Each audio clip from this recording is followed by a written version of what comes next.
You mentioned XRP. There's a huge community behind it. Obviously, a very high-profile lawsuit from the SEC against Ripple. Yeah, I own some XRP actually. A lot of XRP holders are going to be excited to hear about that. When did you take a position? Not necessarily, but timing. Year ago. And I bought it for the reason that A, it does have use cases and it is being used, and B, the court case is a phenomenal risk reward. It got heavily discounted in the price, and then I looked at it and thought, well, what's it going to do?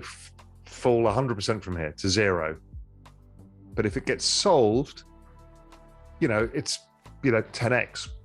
And I'm like, well, that's a no-brainer. Why would you not take a 10-for-1 risk reward that has a catalyst around it? It's just kind of interesting. So, I just thought as a special situation, it was interesting.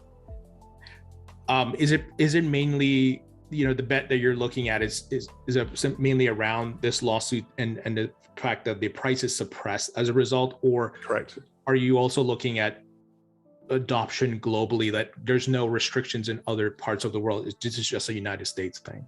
The adoption globally is interesting, but it's all about this court case, right? Because the price can't go anywhere. Got delisted from everywhere. It can't go anywhere until it's resolved.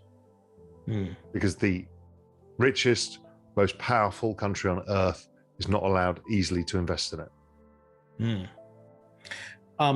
On that note, let's talk about US crypto regulations. The SEC seems to be putting up a lot of roadblocks. No Bitcoin spot ETF, blocking of coin-based lending. They're going after different altcoins like XRP, Terra Luna, and so forth. What are your thoughts? And how is it that Congress needs to step in here to fix this? We've got to fight, and it has to happen.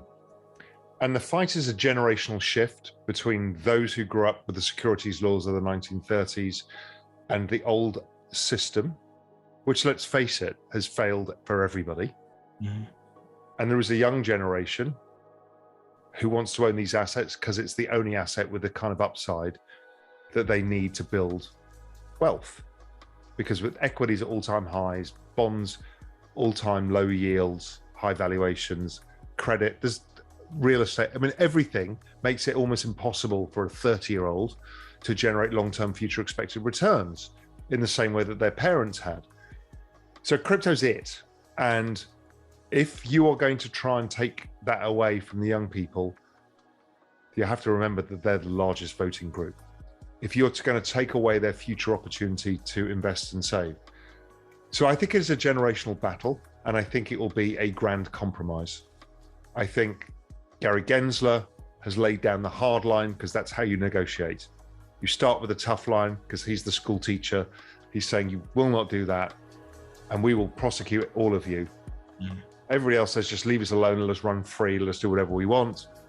The answer will be a grand compromise, and it has to be a new set of laws called, let's say, the Digital Asset Law of 2025. But we've got time before we get there because we've got to have this fight first, and they have to realize that there is no political will to fight this. So that's got to happen.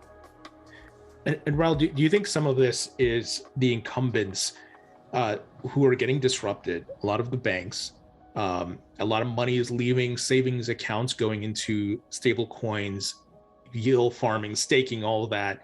And we know how political campaign donations work and the power of these banks and financial institutions, legacy ones at least, have on Washington, D.C. Do you think it's a bit of that, and they're trying to slow down crypto as much as possible? Of course it is.